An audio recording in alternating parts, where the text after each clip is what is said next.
ایک لڑکا جب لڑکی کی عزت لوٹ لیتا ہے تو لڑکی کی ماں کو فوراً علم ہو جاتا ہے، لیکن وہ خاموشی سے سہ لیتی ہے۔ لیکن شادی کے بعد جب خاوند کو علم ہو جاتا ہے کہ میری بیوی شادی سے پہلے کچھ کر چکی ہے تو انجام طلاق تک پہنچ جاتا ہے۔ اگر شوہر طلاق نہ بھی دے تو لڑکی کی زندگی سسرال میں اجیرن سے ہو جاتی ہے۔ لڑکی جہاں رضامندی اختیار کر لیتی ہے وہاں اپنی عزت لڑکے کے قدموں میں رکھ دیتی ہے۔ لڑکا اس سے کھیل کر کسی نئے شکار کی تلاش میں نکل جاتا ہے اور لڑکی کی زندگی تباہ ہو جاتی ہے۔ تمام لڑکیاں یہ بات ذہن سے نکال دیں، آپ کوئی غلط کام کرو گی تو ماں کو علم نہیں ہوگا اور شادی کرنے کے بعد شوہر کو علم نہیں ہوگا۔ یہ سراسر آپ خود کو دھوکہ دے رہی ہو۔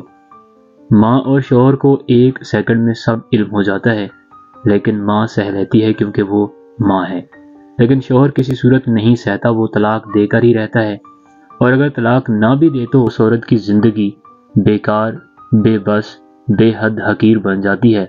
لہٰذا سنبھل جا اے بنت حوا، پیار ایک پھول دینے کا نام نہیں، جو سچا پیار کرتا ہے وہ نکاح کا کہتا ہے، سڑکوں پارکوں میں ملنے کا نہیں کہتا۔